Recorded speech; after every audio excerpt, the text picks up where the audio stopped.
నమస్తే అన్న, అందరికీ నమస్కారం. కువైట్లో నవంబర్ 15వ తేదీ నుంచి క్యాంపింగ్ సీజన్ ప్రారంభమైన విషయం అందరికీ తెలిసిందే. మార్చి 15 వరకు ఈ యొక్క కువైట్లోని ఎడారి ప్రాంతాలలో కైమా సీజన్ అయితే కొనసాగుతూ ఉందన్నమాట.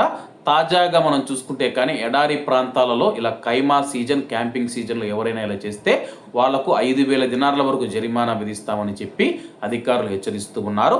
వివరాల్లోకి వెళితే Kuwait Jahra municipality, environment public authority సహకారంతో మరియు మినిస్ట్రీ ఆఫ్ ఇంటీరియర్ మద్దతుతో కువైట్ ఉత్తర ప్రాంతంలో సుబియా ఎడారి మొదటి మరియు రెండవ వంతెనలు పెద్ద ఎత్తున ప్రచార తనిఖీలు నిర్వహించినట్లు ప్రకటించారు.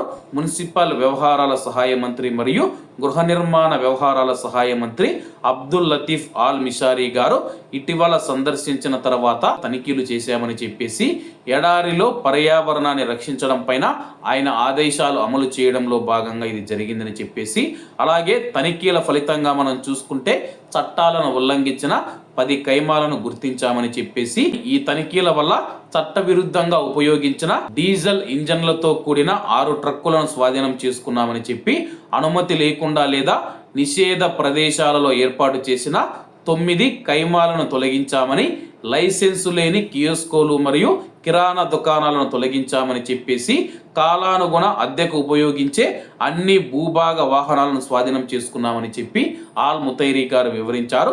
ప్రస్తుతం మనం చూసుకుంటే కానీ 40 ఎడారి శిబిరాల ప్రాంతాలలో మట్టికి నష్టం కలిగించేలా కాంట్రాక్ట్ బ్లాంకులను లేదా ఏవైనా నిర్మాణాలను ఉపయోగించడానికి కూడా నిషేధించడం గమనించామని చెప్పి తెలియజేయడం జరిగింది.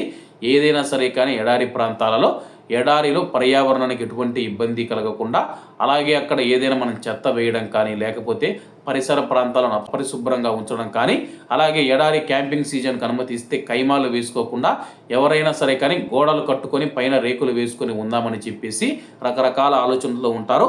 అవన్నీ అనుమతించమని చెప్పేసి ఈ నిబంధనలు ఉల్లంఘించినట్లయితే, అలాగే నేరం యొక్క తీవ్రతను బట్టి 250 దినార్ల నుంచి 5,000 దినార్ల వరకు జరిమానా విధిస్తామని చెప్పేసి, అనుమతి లేకుండా షాపులు పెట్టినా సరే కానీ, బకాలాలు పెట్టినా సరే కానీ, చెత్త ఎక్కడంటే అక్కడ వేసినా సరే కానీ, అనుమతి లేకుండా ఎటువంటి పనులు చేసినా కానీ చట్టపరమైన చర్యలు తప్పవు. అనుమతి లేకుండా కైమా వేసుకుంటే కైమాను తొలగించి ఆ యొక్క కైమా ఓనర్ ఎవరైతే ఉన్నారో అతనిపైన చట్టపరమైన చర్యలు తీసుకుంటామని చెప్పి అధికారులు హెచ్చరించారు. కాబట్టి అందరూ బాగుండాలి, అందులో మనం ఉండాలి. అందరికీ నమస్తే అన్న, జై హింద్.